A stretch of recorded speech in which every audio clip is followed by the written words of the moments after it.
രാവിലെ 7:30 school bus വരും. 4 മണിക്ക് സ്കൂൾ കഴിഞ്ഞെത്തും. 5 മണി തൊട്ട് 7 മണി വരെ ട്യൂഷൻ. അത് കഴിഞ്ഞ് ഹോംവർക്ക്, സ്പെഷ്യൽ ടെസ്റ്റിന്റെ പഠിത്തം, വീക്കെൻഡ് ആയാൽ എൻട്രൻസ് കോച്ചിങ് അല്ലെങ്കിൽ എക്സ്ട്രാ ക്ലാസ്. കോർപ്പറേറ്റ് ജോബ് ചെയ്യുന്ന ആളുകൾ പോലും വർക്ക് ലൈഫ് ബാലൻസ് ഇല്ല എന്ന് പറഞ്ഞ് കരയുന്നു. പക്ഷേ ഈ ചെറിയ കുട്ടികളുടെ സ്കെഡ്യൂൾ നോക്കിയിട്ടുണ്ടോ? ഡേ ആൻഡ് നൈറ്റ് അവരൊരു മെക്കാനിക്കൽ പ്രഷർ കുക്കർ പോലെ കിടന്ന് വേവുകയാണ്.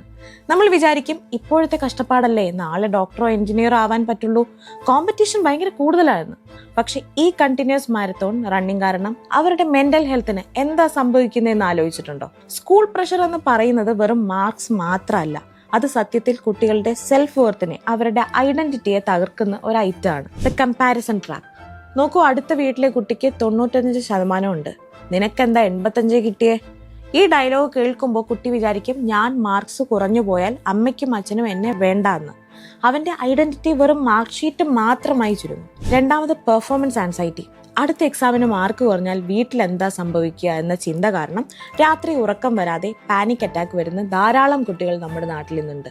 അവരുടെ childishness, play time, creative thinking എല്ലാം ഈ റേസിൽ ബേൺ ഔട്ടായി പോവുകയാണ്. 15-16 വയസ്സിൽ തന്നെ കുട്ടികൾക്ക് extreme depression and mental exhaustion സ്റ്റേജിലേക്കാണ് എത്തുന്നത്. മക്കളുടെ മെന്റൽ ഹെൽത്ത് തകർന്നു തുടങ്ങുമ്പോൾ അവർ നമുക്ക് ചില സയൻസ് തരും. നമ്മളത് ശ്രദ്ധിക്കാതെ വാശി എന്ന് പറഞ്ഞ് തള്ളിക്കളയരുത്. ഫസ്റ്റ് വൺ, സ്ലീപ്പ് ഇഷ്യൂസ് അല്ലെങ്കിൽ അപ്പറ്റൈറ്റ് ചേഞ്ചസ്. ഭയങ്കര കൂടുതൽ ഉറക്കം അല്ലെങ്കിൽ ഉറക്കമില്ലായ്മ, കൂടുതൽ വിശപ്പ് അല്ലെങ്കിൽ ഫുഡ് കഴിക്കാതിരിക്കുന്ന അവസ്ഥ. രണ്ടാമത്, സോഷ്യൽ വിഡ്രോവൽ.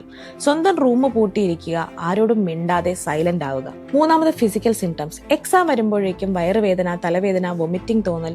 ഇത് അഭിനയമല്ല, സ്ട്രെസ് കൂടിക്കൊണ്ടാണ്. A child's mental health is more important than their report card. ഒരു ഹൈസ്കോർ വാങ്ങി ജീവിതം മടുത്ത് ജീവിക്കുന്ന ആളെക്കാൾ ലൈഫിൽ അപ്സ് ആൻഡ് ഡൗൺസ് ഹാൻഡിൽ ചെയ്യാൻ പറ്റി ഇമോഷണലി സ്റ്റേബിൾ ആയ ഒരു വ്യക്തിയാവാൻ നമ്മൾ അവരെ വളർത്തുക. സോ മാർക്സിന് വേണ്ടി മക്കളുടെ സ്മൈല് കളയരുത്. Support them, back them up, let them play. Education is a part of life, not life itself. Mindset മാറ്റാം, കുട്ടികളുടെ ലൈഫ് രക്ഷിക്കാം. ബൈ.